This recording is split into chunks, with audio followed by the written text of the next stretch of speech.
President Trump was out on social at 11:39 a.m. Eastern saying he had a very good call with Minnesota Governor Tim Walz, expects to speak to him again in the near future. He said that Walz called the president to request to work together.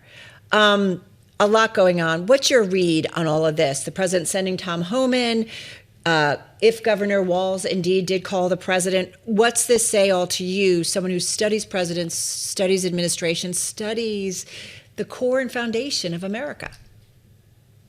Well, I mean, I think what you're seeing are two different political actors with very different incentives. Walz is not running for re-election in Minnesota, but he's the governor. He's responsible, and he's got this huge federal presence that is basically spinning out of control on the streets of his own state. And he wants to reassert authority in the sense of calming things down, not necessarily disobeying the federal government, but calming things down. President Trump has other things he thinks he wants to get done. It's not just it's a midterm election year. This is freezing up his presidency. Basically, this sort of spin out of control for the Department of Homeland Security in their tactics, not their aims or goals. President Obama deported more than 2.4 million people in his 8 years as president. So I think the American public has patience for the effort to sort of say, okay, if you're not here legally, then you have to leave. But, you know, he's underwater in the 60s, meaning more than 60% of Americans disapprove of ICE tactics. So it's spilled out not just from ICE, but certainly to his entire presidency. Now the Congress is saying, we don't think we will fund the Department of Homeland Security. So by the end of the week, you could have some agencies funded, but you could also have a partial shutdown because of Homeland Security. And so that is sort of throttling up all of President Trump's energy and agenda, and he's got to clear the decks. Wendy, on the company side of this, I think this got a lot of our attention when this happened, because this is sort of like, you know, we're watching at Bloomberg what these companies that are based in Minnesota, what they're saying.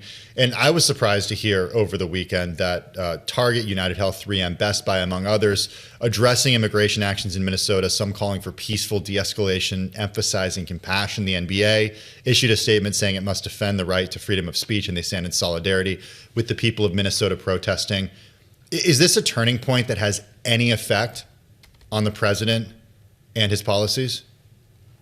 Tim and Carol, I think this is exactly the question mark, and it'll be deep. If it's an inflection point right now, it says, is this the America we want to be? We've had 2 U.S. citizens shot by federal law enforcement under circumstances that have not been clarified by the federal government. And there's calls for investigations. But this, you could ask most Americans, and they say that's not the way we want this to go.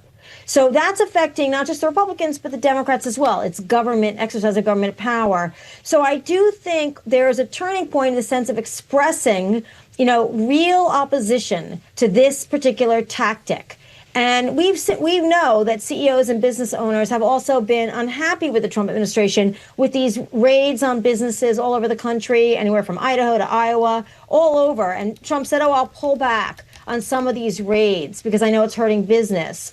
You know, so I think it's the culmination of unhappiness. And now there is a sort of flashpoint where I think corporate America can safely come into the fray and say, this isn't just about business anymore. This is about loss of life. And, you know, there's got to be a better way of doing it.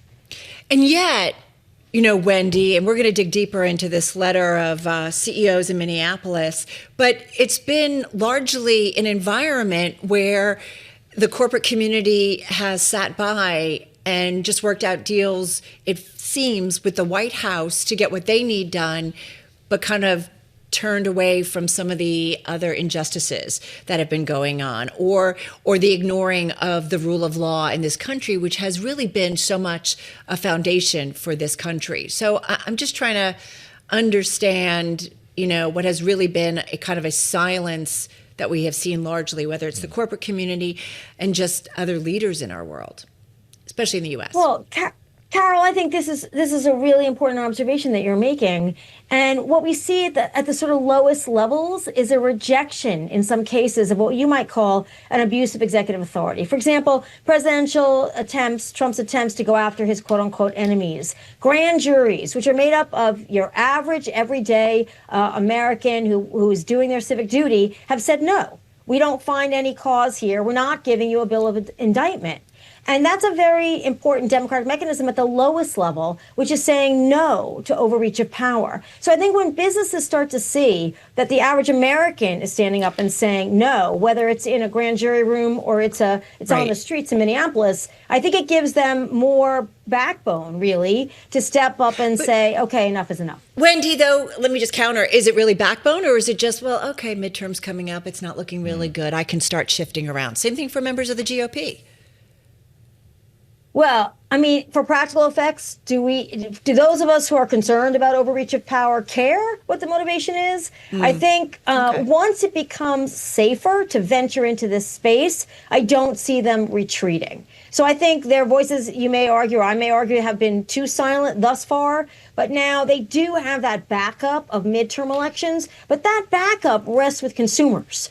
So we saw a lot of this in the reverse when we had DEI and boycotts of places that weren't really paying attention to DEI. Then we had a reversal under Trump. But especially with Target as a company, for example, that had to really pivot again. But now we're seeing the power of the consumer, maybe not expressed so far in retail, but certainly that same person who's objecting in polls or on the street is somebody who may be buying your product. So it does make sense, if we want to say it, to jump on this bandwagon. Wendy, I do want to be fair because we all talk to, and I'm sure you do too, talk to a lot of leaders.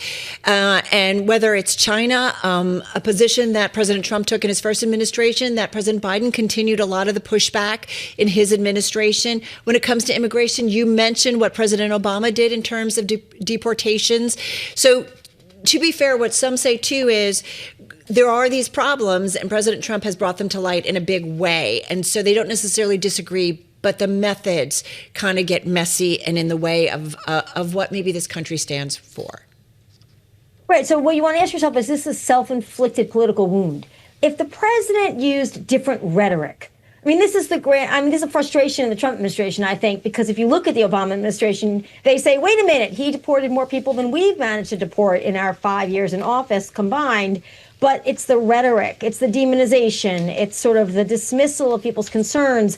I think that is self-inflicted, and we have seen this president be able to pivot. This phone call with Walz should not be discounted. This is very important for settling things down in Minneapolis, but also giving Trump an off-ramp. Can he make Homan the acting department secretary, for example, if Kristi Noem, for example, were to depart from that position? Does it give an opening for Trump to make changes at the top there? And that may, get his presidency back on track and appease Democrats enough, theoretically, that they'd be willing to support funding at the end of the week. So I think there's an opportunity for a president who does pivot quite frequently to tamp down the rhetoric. We know Trump can do it. Right. Whether he's willing to right now, we just don't know.